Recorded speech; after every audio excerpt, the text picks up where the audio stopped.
প্রিয় দর্শক বন্ধুরা, আবার একটি অসাধারণ সাজেশন ভিডিও নিয়ে আজকে আমি হাজির হয়ে গেলাম।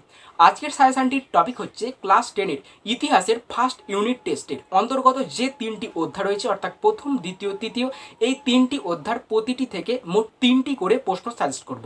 এই 3টি প্রশ্ন অর্থাৎ 3টি অধ্যায় থেকে 9টি প্রশ্ন মুখস্থ করলে তোমরা কিন্তু 4 নাম্বার 8 নাম্বার মানের প্রশ্ন অবশ্যই কমন পাবেই পাবে। সেই রকমই কিন্তু টোটাল 9টি প্রশ্ন আজকে আমি বলতে চলেছি। তাহলে বেশি কথা না বাড়িয়ে মূল সাজেশন ভিডিওটা শুরু করে যায়। যে প্রথম অধ্যায়টি রয়েছে, যেটির নাম ইতিহাসের ধারণা। এই অধ্যায়টির মধ্যে থেকে আমি ওর 3টি প্রশ্ন সাজেস্ট করতে চলেছি।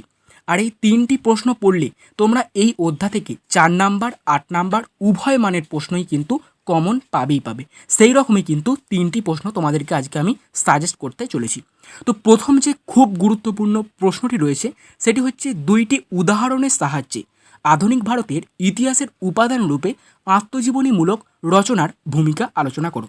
এক্ষেত্রে তোমরা 2টি উদাহরণ হিসাবে নিয়ে নিতে পারো সরলা দেবী চৌধুরানীর জীবনের ঝরাপাতা কিংবা বিপিনচন্দ্র পালের 70 বৎসর।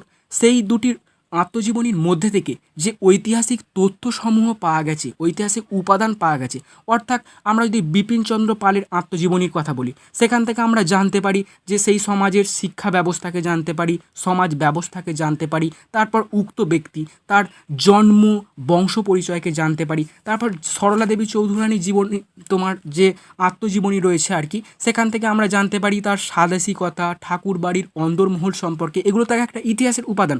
এইগুলোই তোমাদেরকে লিখতে হবে এই প্রশ্নের উত্তর হিসাবে।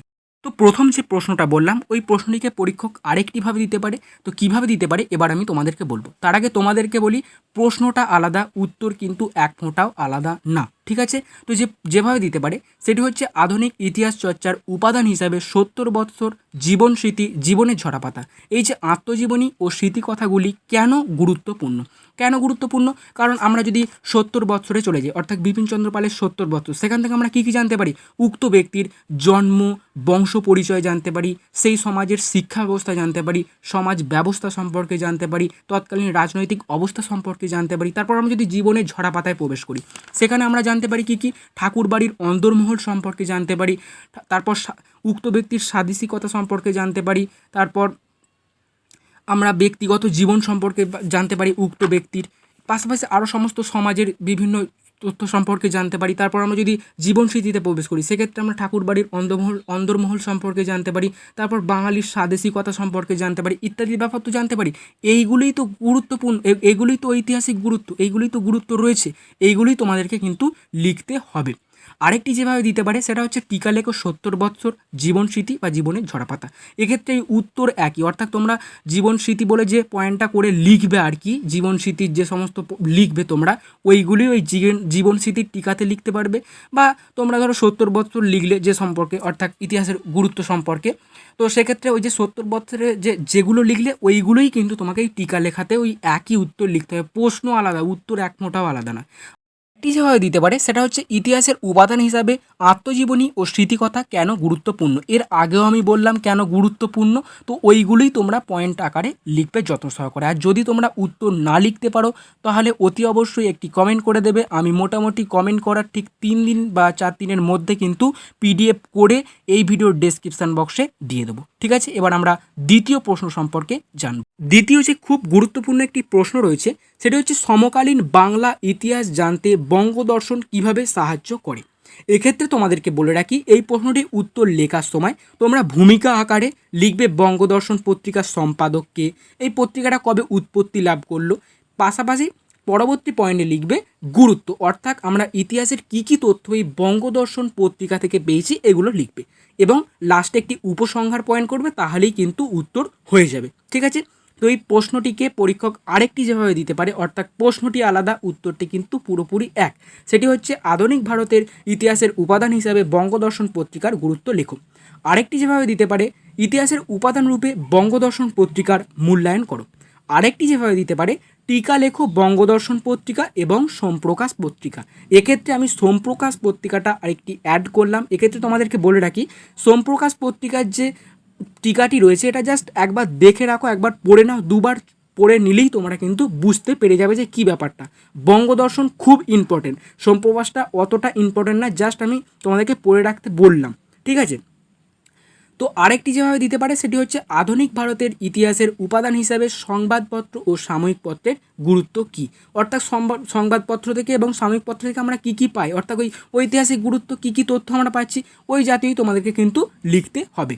তৃতীয় যে খুব গুরুত্বপূর্ণ একটি প্রশ্ন রয়েছে, এটাই লাস্ট প্রশ্ন এই অধ্যায় থেকে, এটি হচ্ছে ইতিহাসের তথ্য সংগ্রহে ইন্টারনেটের সুবিধা ও অসুবিধা আলোচনা করো। এই তিনটে হচ্ছে খুব গুরুত্বপূর্ণ প্রশ্ন এই অধ্যায় থেকে। আরেকটি প্রশ্ন বলবো যেটা গুরুত্বপূর্ণ না, জাস্ট দেখে রাখতে পারো, ঠিক আছে? তিনটে কিন্তু দেখে রাখতেই হবে, এই যে তিনটে প্রশ্ন আমি বললাম আর কি। আর এই যে লাস্টের প্রশ্নটা বলছি এটা জাস্ট দেখে রাখতে পারো আর কি। এটা হচ্ছে ইতিহাসের তথ্য সংগ্রহে সরকারি নথির গুরুত্ব, ঠিক আছে? এটা হচ্ছে লাস্ট প্রশ্ন, এটা জাস্ট দেখে রাখতে পারো, অতটা ইম্পর্টেন্ট না। তো এই ছিল প্রথম অধ্যায় থেকে ইম্পর্টেন্ট কিছু প্রশ্ন, অর্থাৎ তিনটে খুব গুরুত্বপূর্ণ প্রশ্ন আর একটা তোমাদেরকে বললাম এটা ইম্পর্টেন্ট না, জাস্ট দেখে রাখবে। এই ছিল প্রথম অধ্যায় থেকে প্রশ্ন। যে দ্বিতীয় অধ্যায়টি রয়েছে যেটির নাম সংস্কার বৈশিষ্ট্য পর্যালোচনা, এই অধ্যায় থেকে মোট তিনটি খুব গুরুত্বপূর্ণ প্রশ্ন আমি সাজেস্ট করব। প্রথম যেটি রয়েছে সেটি হচ্ছে হুতুম প্যাঁচার নকশা গ্রন্থে বাংলার কীরূপ সমাজ চরিত্র পাওয়া যায়।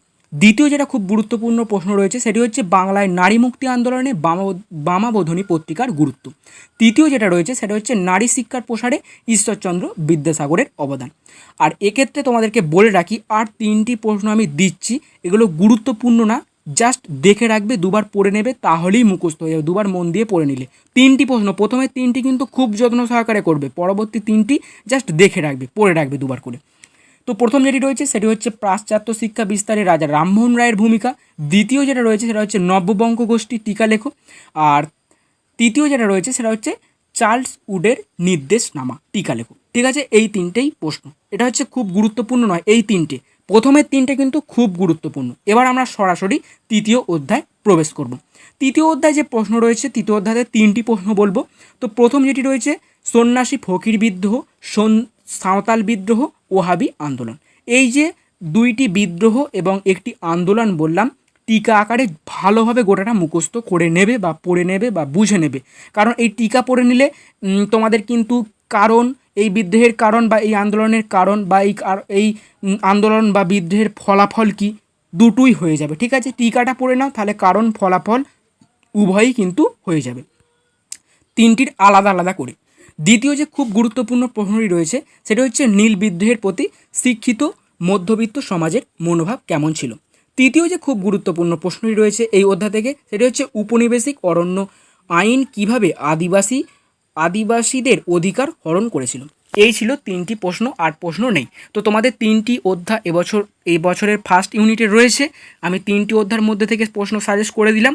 তো 9টার জায়গায় একটু বেশি হয়ে গেল, কিছু আনইম্পর্টেন্ট কোশ্চেন আমি তোমাদেরকে উল্লেখ করে দিলাম যেগুলো গুরুত্বপূর্ণ না, তবুও করে রাখাটা ভালো তোমাদের জন্য, তোমাদের সেফটির জন্য বললাম। তো এই ছিল প্রশ্ন, এগুলো মুখস্থ করো, অবশ্যই তোমরা কমন পাবেই পাবে। তো আজকের ভিডিও এই পর্যন্ত, সকলের শুভকামনা করি আর সকলকে অনেক অনেক আমার তরফ থেকে